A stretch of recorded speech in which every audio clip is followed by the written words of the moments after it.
ગુજરાતભરના તાજા અને સચોટ સમાચાર મેળવવા માટે અમારી રાષ્ટ્રીય સમાચાર ચેનલને સબસ્ક્રાઇબ કરો અને બેલ આઇકન પર ક્લિક કરો। વિશ્વ રક્તદાતા દિવસ નિમિત્તે વનિતા વિશ્રામ વુમન યુનિવર્સિટી ખાતે એનસીસી અને એનએસએસ યુનિટ સહિત સુરત રક્તદાન કેન્દ્ર દ્વારા રક્તદાન કેમ્પનું આયોજન કરવામાં આવ્યું હતું, જેમાં મોટી સંખ્યામાં મહિલાઓએ રક્તદાન કર્યું હતું।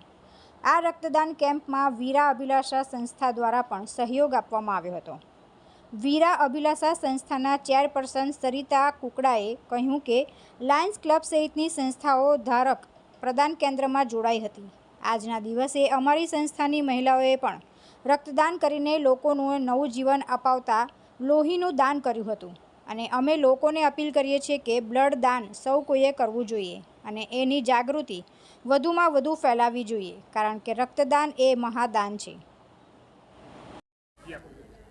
જી, હું ડૉક્ટર અવની શાહ, વનિતા વિશ્રામ વુમન્સ યુનિવર્સિટીના એનએસએસ વિભાગનું કોર્ડિનેટર છું અને આજે અહીંયા 14 જૂન જે રક્તદાતા દિવસ છે તે નિમિત્તે અહીંયા બ્લડ ડોનેશન કેમ્પનું આયોજન કરવામાં આવ્યું છે અને એનએસએસની સાથે એનસીસી પણ સંસ્થા જોડાયેલી છે। તે સાથે જ સુરતની એક ચેરિટેબલ ટ્રસ્ટ મહાવીર ઇન્ટરનેશનલ, જે વીર અભિલાષા તરીકે ઓળખાય છે, તેમણે આ બધું સ્પોન્સર કર્યું છે અને આજનો અમારો આ બ્લડ ડોનેશનનો મેઇન ટાર્ગેટ પબ્લિકની અંદર બ્લડ ડોનેશનના અવેરનેસ માટેનો અને ખાસ કરીને અમારો ટાર્ગેટ આજે 100 બોટલ અમે એકત્ર કરી શકીએ તેના માટેનો છે।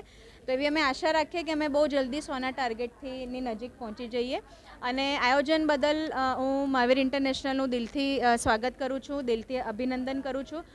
વનિતા વિશ્રામ ટ્રસ્ટના મનહર દેસાઈ સાહેબ, અમારા યુનિવર્સિટીના પ્રોવોસ્ટ ડૉક્ટર દક્ષેશ ઠાકર સાહેબ, દરેકનું ખૂબ ખૂબ અભિનંદન જે આ આયોજન બદલ અમને બહુ સહકાર આપ્યો છે અને એનએસએસના અમારા કોલેજના વડા ડૉક્ટર તન્વી તારપરા મેડમનો, અમારા લાઇબ્રેરિયન શિવાંગ સરનો અને અમારી એનએસએસ અને એનસીસી દરેક કમિટીનો મેં ખૂબ ખૂબ આભાર માને, તેમજ આજે જે બધા અહીં આવીને બ્લડ ડોનેટ કરે છે તેમનો તો સર્વપ્રથમ ખૂબ ખૂબ આભાર। Thank you so much. Thank you. Tulsi Sharma સાથે રાષ્ટ્રીય સમાચાર, સુરત।